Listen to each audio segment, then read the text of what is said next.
بسم الله الرحمن الرحيم. الحمد لله وكفى وسلام على عباده الذين اصطفى أما بعد. أعوذ بالله من الشيطان الرجيم. بسم الله الرحمن الرحيم. يا أيها الذين آمنوا ادخلوا في السلم كافة ولا تتبعوا خطوات الشيطان إنه لكم عدو مبين. وقال النبي صلى الله تعالى عليه وسلم حب الدنيا رأس كل خطيئة أو كما قال عليه الصلاة والسلام. صدق اللہ العلی العظیم. محترم عزیز ساتھیوں، نوجوان و بزرگوں، بہت سے پہلو کے اوپر کچھ مذاکرہ کریں گے انشاءاللہ. اللہ تعالیٰ نے ہمیں یہ بڑا بابرکت مہینہ عطا فرمایا ہے، شعبان المعظم کا مہینہ.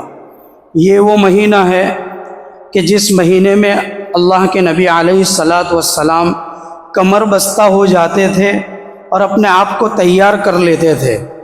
آپ صلی اللہ علیہ وسلم کا کثرت کے ساتھ اس مہینے میں روزے رکھنا یہ ثابت ہے. اللہ کے نبی علیہ الصلاۃ والسلام کا عبادت میں اپنے آپ کو بڑھا دینا یہ ثابت ہے. اسی مہینے کے اندر ہمیں رمضان کی تیاری کرنی ہے. رمضان ایک خاص مہمانی مہینہ ہے. جب ہمارے گھر میں کوئی بڑے مہمان آنے والے ہوتے ہیں تو اس کی تیاری بھی بڑے زور و شور پر ہوتی ہے. تو رمضان ایک بڑا بابرکت مہینہ، مہمانی مہینہ ہے.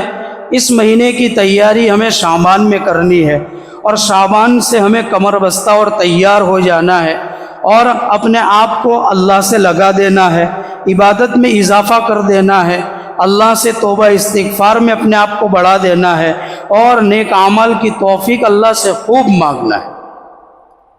اللہ تعالیٰ قرآن مجید میں فرماتے ہیں، اے ایمان والو ادخلوا فی السلم کافہ، تم 100% دین میں داخل ہو جاؤ. ولا تتبعوا خطوات الشیطان، اور شیطان کی پیروی نہ کرو، اس کے نقش قدم پر نہ چلو. انہ لکم عدو مبین، وہ تو تمہارا کھلا دشمن ہے. دوسری جگہ اللہ تعالیٰ فرماتے ہیں وَمَن يَكُنِ الشَّيْطَانُ لَهُ قَرِينًا فَسَاءَ قَرِينًا، جس کا دوست شیطان ہو گیا اس سے برا دوست کوئی نہیں ہو سکتا، کیونکہ اس کا کام کیا ہے؟ زَيَّنَ لَهُمْ أَعْمَالَهُمْ، وہ تو تمہارے سامنے اپنے اعمال کو مزین کر کے پیش کرے گا کہ یہی تیری دنیا ہے، اسی میں تیری لذت ہے اور اسی میں تیری چاہت پوری ہوگی. اور جب انسان شیطان کے نقش قدم پر چلتا ہے اور اس میں ڈوب جاتا ہے، مست مگن ہو جاتا ہے، پھر اس کو لگتا ہے کہ یہی دنیا ہے، یہی میری سب خواہشات ہے. اسی لیے اللہ تعالیٰ نے سورہ طٰہٰ میں بھی فرمایا قال رب لم حشرتنی اعمی وقد کنت بصیرا، کہ اللہ تعالیٰ سے کل قیامت کے دن ایک انسان یہ کہے گا، اے میرے رب، میں تو دنیا میں دیکھ سکتا تھا، تو نے آج مجھے اندھا کیوں کر دیا؟ کہ میں تو دنیا میں دیکھ سکتا تھا، میری تو آنکھیں تھی. اللہ تعالیٰ ان کے سامنے یہ عرض کریں گے کہ دنیا میں جب تیرے سامنے ہماری آیتیں نازل ہوئی وَكَذَلِكَ تُنْسَى، تو ہماری آیتوں کو بھولا بیٹھا، اس لیے آج ہم نے تجھے بھی بھلا دیا، اس لیے ہم نے آج تجھے بھی بھلا دیا. اسی طرح اللہ تعالیٰ ریکارڈ کو بیان کرتے ہیں، جو انسان دنیا میں نافرمانی کے کام کرتے ہیں، گناہ کے کام کرتے ہیں، معصیت کے کام کرتے ہیں، اللہ تعالیٰ ان سے کہتے ہیں ما یلفظ من قول الا لدیہ رقیب عتید. سورہ قاف میں اللہ فرماتے ہیں کہ جو کچھ انسان بولتا ہے، جو کچھ انسان جو ہے عمل کرتا ہے، اس کی ہر چیز ریکارڈ ہوتی ہے اور کل قیامت کے دن یہ انسان کا کچا چٹھا جو ہے، اس کا رجسٹر جو ہے، وہ اللہ اس کے سامنے پیش کر دیں گے. اور سورہ کہف میں اللہ فرماتے ہیں وَوُضِعَ الْكِتَابُ فَتَرَى الْمُجْرِمِينَ مُشْفِقِينَ مِمَّا فِيهِ وَيَقُولُونَ يَا وَيْلَتَنَا مَا لِهَذَا الْكِتَابِ لَا يُغَادِرُ صَغِيرَةً وَلَا كَبِيرَةً إِلَّا أَحْصَاهَا. اللہ تعالیٰ جب مجرمین کے سامنے ان کے ریکارڈ کو رکھ دیں گے، اس کے رجسٹر پیش کریں گے، تو وہ یہ کہیں گے مارے افسوس کے یہ کیسی چیز ہے، یہ کیسا رجسٹر ہے جو نہ چھوٹی چیز چھوڑتا ہے نہ بڑی چیز چھوڑتا ہے. ہر چیز انسان کی جو ہے پوری زندگی کی وہ اللہ کے سامنے ریکارڈ ہے، اللہ کے پاس، اور اللہ تعالیٰ کل قیامت کے دن اس کو پیش کریں گے. اسی لیے ایک اور جگہ اللہ تعالیٰ قرآن میں فرمائے ان السمع والبصر والفؤاد کل اولئک کان عنہ مسئولا، یہ ہمارے کان، یہ ہماری آنکھیں، یہ ہمارے دل، اس کے بارے میں کل قیامت کے دن اللہ ہم سے حساب لے گا. اللہ تعالیٰ سورہ زلزال میں فرماتا اذا زلزلت الارض زلزالها واخرجت الارض اثقالها، جب قیامت سے پہلے یا قیامت کے بعد زلزلے کے اور قیامت کے جھٹکے آئیں گے، اور ان جھٹکوں کے بعد اللہ تعالیٰ زمین کو حکم دے گا کہ یہ زمین اپنے خزانوں کو اور اپنے بوجھ کو باہر نکال دے۔ قربان جائے میرے اور آپ کے ماں باپ حضرت عائشہ صدیقہ رضی اللہ عنہا کی ذات اقدس کے اوپر کہ یہ اللہ کے نبی علیہ السلام کا جب یہ فرمان ہوتا ہے، حضرت عائشہ صدیقہ رضی اللہ عنہا اللہ کے نبی علیہ السلام سے سوال کرتی ہے کہ اے آقا، آپ جو یہ کہہ رہے ہیں کہ یہ خزانے زمین نکال دے گی، تو یہ کون سے خزانے ہوں گے؟ یہ سونے چاندی کے خزانے ہوں گے یا کسی اور کے خزانے ہوں گے؟ میرے اور آپ کے آقا محسن انسانیت صلی اللہ علیہ وسلم فرماتے ہیں یہ خزانے سونے چاندی کے نہیں ہوں گے، یہ زمین اس بات کے خزانے باہر نکالے گی۔ حضرت مفتی فاروق صاحب بڑودوی دامت برکاتہم اپنی کتاب فلاح دارم میں نقل فرماتے ہیں کہ اللہ تبارک و تعالیٰ کا یہ حکم ہوگا کہ یہ زمین اپنے خزانے نکال دے، تو یہ زمین جو ہے اس میں سے نکالے گی اور کہے گی یہ وہ انسان ہے، اس انسان نے میرے اس حصے کے اوپر نمازوں کو ادا کیا، یہ وہ انسان ہے، اور زمین یہ گواہی دے گی کہ اس شخص نے میری اس جگہ کے اوپر دعوت کا کام کیا، علم کو پھیلانے کا کام کیا اور اشاعت کا کام کیا، یہ وہ شخص ہے جس نے زمین کے اس حصے کے اوپر قرآن کی تلاوت کا کام کیا، تو یہ وہ خزانے ہے۔ اور اسی طرح انسانوں نے جن جن جگہوں کے اوپر اللہ کی نافرمانی کے بھی کام کیے ہیں، تو یہ زمین اس کو نکال کر پیش کر دے گی۔ اب ہم دیکھیں ہمارے سماج کی برائیوں پر نظر ڈالیں، کھلم کھلا جوا کھیلنا، کھلم کھلا بے پردگی، کھلم کھلا لوگوں کا ناچنا کودنا اور اللہ کی نافرمانی کے کام کرنا، یہ اتنا عام ہے کہ لوگوں کے اندر سے حیا چلی گئی۔ اذا لم تستحی فافعل ما شئت، اللہ کے نبی علیہ السلام فرماتے ہیں جب آپ کے اندر سے شرم و حیا ختم ہو جائے تو پھر آپ جو چاہے کر لیجیے۔ ہمارے اندر آقا نامدار محمد الرسول اللہ صلی اللہ علیہ وسلم کی ذات اقدس سے محبت ہوتی تو اس کا پیمانہ یہ ہے کہ ہمیں اللہ کے نبی علیہ السلام کے مبارک طریقوں سے محبت ہوتی اور ہم اس کو اپنی زندگی میں داخل کر دیں۔ لیکن آج دیکھیے ہمارے معاشرے اور ہمارے کلچر کی کیا حالت ہے کہ ہمارے نوجوانوں کے صرف سر کے بالوں کو لے لیا جائے، سر کے بالوں کی ہیئر اسٹائل کو دیکھو اور ان کے بالوں کی وضاحت دیکھو کہ کس طرح ہمارے بچے آج بال کٹاتے ہیں، اور اس پر فخر کرتے ہیں کہ میں نے پچھلی دفعہ یہ اسٹائل اپنائی تھی، اس دفعہ میں نے یہ اسٹائل اپنائی۔ وہ حضرت قاری احمد علی صاحب فرماتے ہیں ایک طرح سے زکوٰۃ کے مستحق، ایک طرف سے صدقے کے مستحق، اور ایک طرف سے بالکل جو ہے یہ ریلوے اسٹیشن کا پلیٹ فارم نمبر 4 ہو، اس طرح پورا صفا سٹ ہوتا ہے۔ اور آج چھوٹے چھوٹے معصوم بچوں کو بھی ایسے بال کٹائے جاتے ہیں اور اس پر ماں باپ فخر کرتے ہیں کہ میرے بچے کے بال کی اسٹائل بہت اچھی ہے۔ ابھی جیسے وہ شیخ ہارون پیر جہاں سخار پیر لوگ جاتے سال میں ایک مرتبہ، اس دن تو جیسے ایسا لگا کہ ہمارے سماج میں لوگ مسلمان نہیں رہتے، غیر مسلم رہتے۔ اتنی زبردست حالت، 8 سال سی بچیوں سے لے کر 30 سال کی بچیوں اور عورتوں تک کی یہ حالت کہ سب جو ہے پینٹ شرٹ میں اور جو ہے انگریزی لباس میں ویسٹرن کلچر میں نظر ہے۔ کیا ان ماں باپ کو نہیں دکھتا ہے کہ ہم کیسے لباس خرید کر اور کیسے کپڑے خرید کر اپنی بچیوں کو زیب تن کر رہے ہیں؟ کل قیامت کے دن اس کے بارے میں پوچھا جائے گا۔ معارف القرآن میں حضرت مفتی شفیع صاحب رحمۃ اللہ علیہ نے یا ایھا الذین آمنوا قوا انفسکم واہلیکم نارا، اس آیت کی ضمن میں لکھا ہے کہ کل قیامت کے دن جو ہے سب سے زیادہ عذاب ان والدین کے ہوگا جنہوں نے اپنی اولاد کو دین سے غافل اور جاہل رکھا ہے۔ ہم دیکھیں آج ہمارے بچوں کی کیا کنڈیشن، کوئی بولنے کے لیے تیار نہیں، کوئی مرد مجاہد نہیں جو صرف اپنے مکان پر اور اپنے گھر پر اور اپنی فیملی پر یہ محنت کرے کہ ان میں اللہ کے نبی کا دین آ جائے، ان کی زندگی میں محسن انسانیت صلی اللہ علیہ وسلم کے مبارک طریقے زندہ ہو جائے، اور وہ بیج اور اس کا فاؤنڈیشن جو ہے وہ بچپن سے ہے۔ بچپن سے ہی ہم اپنے بچوں کو یہ سکھائیں گے کہ یہ اسلامی لباس ہے، اس کو پہننا ہے، یہ اسلامی کلچر ہے، بال ایسے رکھنا ہے، تمہارا چلنا ایسا ہوگا، تمہارا بیٹھنا ایسا ہوگا۔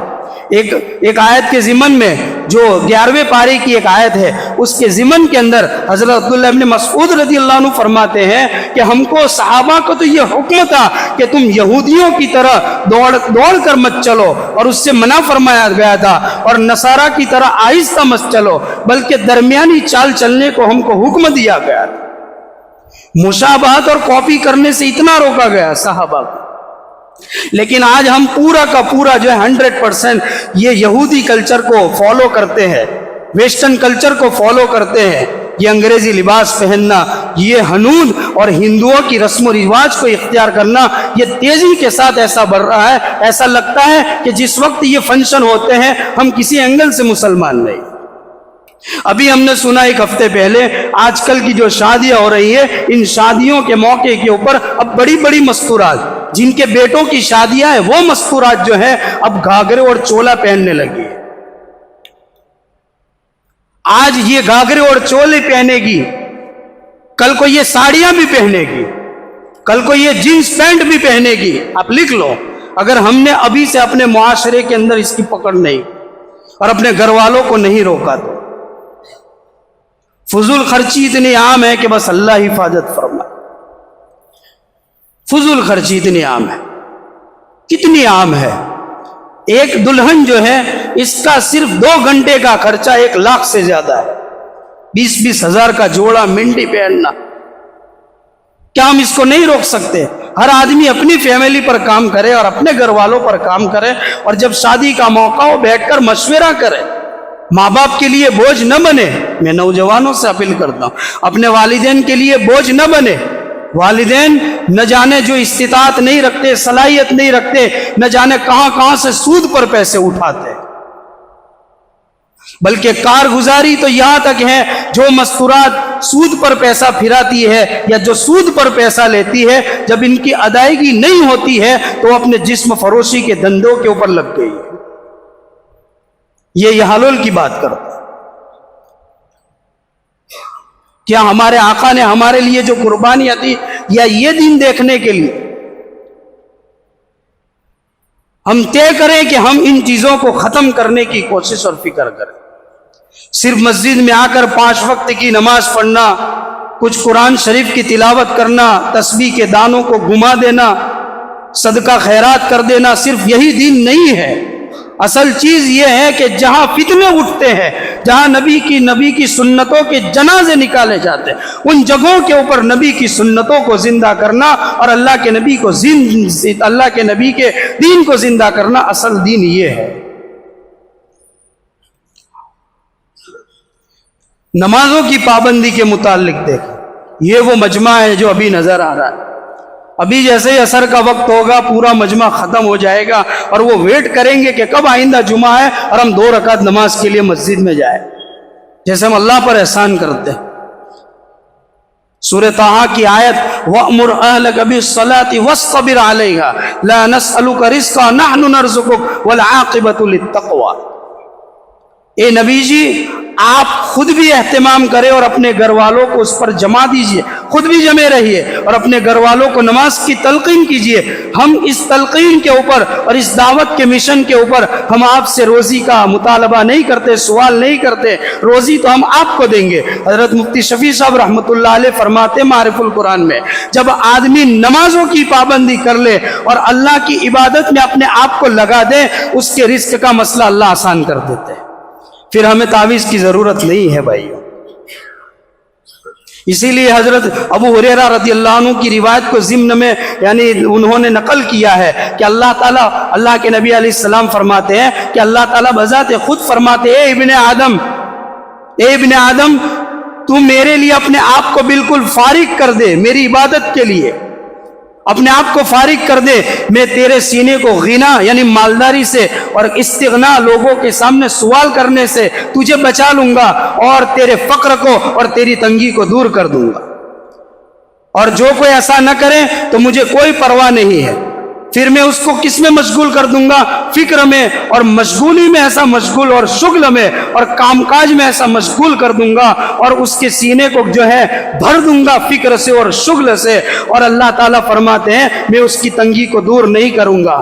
اس کے ضمن میں مفسرین یہ فرماتے ہیں کہ شغل میں یعنی آدمی کو اللہ تعالیٰ دنیا میں اتنا لگا دے گا، اتنا لگا دے گا کہ جتنی اس کے پاس دنیا آتی چلی جائے گی اس کو کم نظر آئے گی، اس کو بڑھانے کی حرص اور لالچ رکھے گا۔ پھر اس کے کمانے کے پیچھے اس کی مشغولیت میں رہتے ہوئے انسان کو نمازوں کی کوئی فکر نہیں ہوگی اور کوئی پرواہ نہیں ہوگی۔ اور جب یہ آیت نازل ہوئی کہ اے نبی جی آپ خود بھی نماز کی پابندی کریں اور اپنی اولاد کو بھی نماز کی تلقین کریں، تو اللہ کے نبی علیہ السلام کا یہ معمول مبارک تھا کہ اللہ کے نبی علیہ السلام جب صبح فجر کی نماز کے لیے بیدار ہوتے تھے تو حضرت علی کے مکان پر تشریف لے جاتے اور وہاں جا کر یہ آواز لگاتے تھے الصلاۃ الصلاۃ، نماز کے لیے اٹھ جاؤ۔ حضرت عمر فاروق رضی اللہ عنہ کے بارے میں لکھا ہے، حضرت عمر فاروق رضی اللہ عنہ جب صبح تہجد کی نماز کے لیے بیدار ہوتے اپنے گھر والوں کو بھی بیدار کرتے تھے، اپنے گھر والوں کو اٹھاتے تھے۔ اسی طرح حضرت عروہ بن زبیر رضی اللہ عنہ کے بارے میں نقل کیا ہے کہ جب وہ یعنی باہر کسی سلاطین اور بڑے بڑے بادشاہ اور بڑے بڑے کروڑ پتی اور مالداروں کی دولت اور حشمت پر ان کی نظر پڑ جاتی تو فوراً گھر آ جاتے اور گھر والوں کو حکم دیتے کہ نماز پڑھو، اللہ نے رزق کی برکت اس میں رکھی ہے۔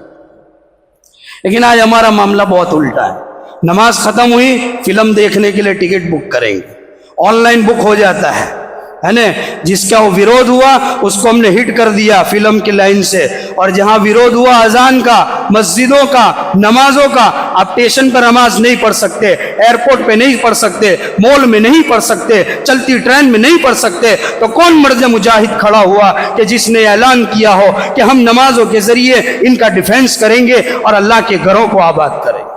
ہم تو صرف 2 رکعت کے نماز ہیں، ابھی ایسے بھاگیں گے جیسے کوئی شیر ان کے پیچھے بھاگا ہو، 2 رکعت نماز پڑھ ہے نا۔ جو پرانے لوگ ہیں جو سالوں سے نماز پڑھتے ہیں وہی 14 رکعت پڑھتے ہیں، باقی تو 2 رکعت بھاگ جاتے ہیں۔